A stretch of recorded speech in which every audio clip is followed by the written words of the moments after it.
Nah, kembali bersama kami di Special Dialog bersama Pak Menteri Andrianov Chaniago dan juga Pak Sony bersama kami di studio. Saya kembali ke Pak Andrianov, tadi sudah sempat disinggung tentang akan banyak prioritas-prioritas yang harus disusun kembali oleh kementerian terkait. Namun yang unik dan juga menjadi pertanyaan, apakah kegiatan musrenbang regional ini adalah yang pertama dilakukan oleh kementerian ataukah ini juga lanjutan dari program kerja pemerintahan sebelumnya, begitu Pak Andrianov? Nah, kalau musrenbang regionalnya sudah biasa dilakukan, nah, tapi untuk musrenbang regional yang dalam rangka RPJMN yang sekali 5 tahun yang dilakukan berdasarkan klaster ini mungkin kalau saya nggak keliru baru pertama kali. Nah, apalagi dengan memilih tempat yang memang menunjukkan tempat yang butuh perhatian. Betul. Ini yang menarik kedua kemudian yang sempat disinggung oleh Pak Sony tadi bahwa akan banyak prioritas-prioritas yang cukup variatif begitu Pak. Apakah kemudian juga kementerian terkait tidak akan bingung kemudian nanti untuk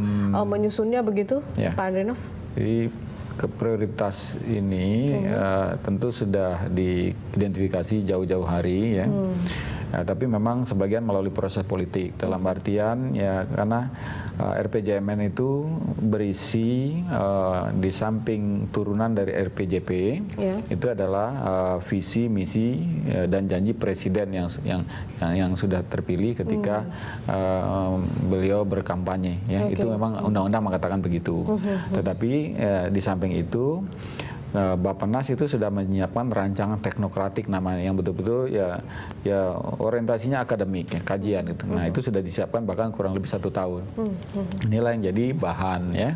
Nah kemudian bahan inilah yang kemudian ditajamkan lewat berbagai forum ya, termasuk review individual ada ya oleh sejumlah pakar ya. Di samping yang lewat musrenbang regional, di samping yang lewat situs itu website ya, sosialisasi lah ya. Agenda penting apa kemudian yang akan dibahas kalau mengacu pada visi misi presiden yang terpilih? Sebetulnya itu kita tinggal mengkonfirmasi dan menampung perkembangan terbaru ya di daerah itu ya. Tadi seperti saya katakan kan sudah beberapa kali terjadi pertemuan. Waktu presiden baru dilantik, beberapa hari kemudian ada pertemuan dengan seluruh gubernur di istana. Setelah itu beberapa minggu kemudian diadakan pertemuan di Istana Bogor ya. Kalau yang tadi di Istana Negara ya, di Istana Merdeka, Istana Negara ya. Nah di Istana Bogor itu lebih ini lagi, presiden betul-betul hanya mendengar 1 hari penuh. Nah kemudian hebatnya lagi para gubernur ini membawa juga yang tertulis. Nah itu kita tampung, kita simpan, kita olah gitu kan. Jadi dari segi proses kita betul-betul sudah mengoptimalkan bagaimana supaya input-input ini sebaik mungkin. Tinggal memang butuh keterampilan dari tim untuk meramu, merumuskan, menyaring gitu, memfilter. Kan. Nah sebetulnya kalau soal prioritas itu ya berdasarkan RPJP, berdasarkan visi, misi, dan janji presiden, dan berdasarkan kajian identifikasi, itulah jadi dasar untuk menyusun prioritas. Dan pemerintahan sekarang secara sektoral itu sudah meletakkan prioritasnya pada peningkatan produksi pangan, peningkatan pemanfaatan sumber daya kemaritiman dan kelautan, dan ketiga pemanfaatan peningkatan produksi energi. Nah ini jelas dasar-dasar karena kita kekurangan, kita defisit, kita ke impor pangan juga kita cenderung meningkat, penduduk Pak Sony tahu itu nambah 3 juta net per tahun. Jadi ini memang sudah hasil temuan betul bahwa inilah prioritas. Ya. Hasil riset baik. Saya ke Pak Sony dulu. Pak Sony, kalau dari yang disampaikan oleh Pak Menteri ada beberapa poin penting juga yang menjadi fokus pemerintah terkait dan mengacu dari visi misi presiden yang baru. Bagaimana tanggapan Anda? Apakah memang itu poin-poin yang memang sebaiknya dibahas dan segera dievaluasi begitu dan diselesaikan? Iya, tentu dalam musrenbang regional maupun musrenbangnas yang dibahas tidak melebar ya. Kita fokus pada beberapa bahasan tertentu yang memang akan menjadi prioritas. Hanya saja bagaimana melakukan langkah strategis berikutnya kan juga butuh masukan. Jadi satu menyusun prioritas, lalu kemudian strategi apa untuk mencapai prioritas tadi dengan target tertentu. Nah ini juga yang disusun dan didiskusikan selama musrenbang regional dan musrenbangnas.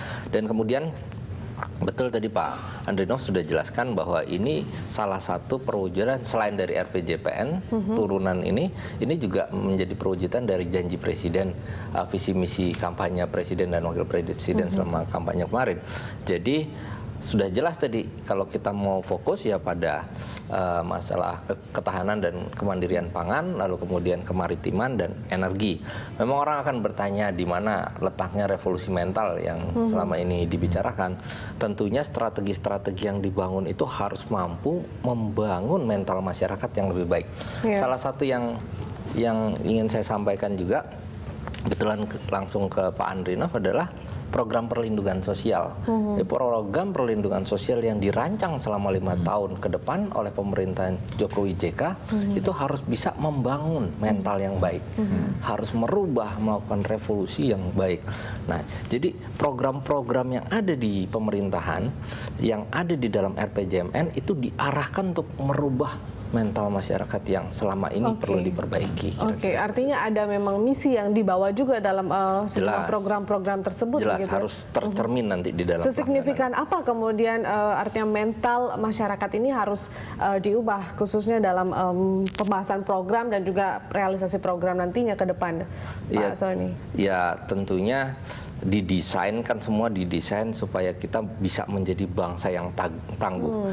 Salah satu yang ingin kita tekankan begini, Indonesia adalah bangsa yang besar. Ya, ini harus tercermin di dalam RPJMN kita.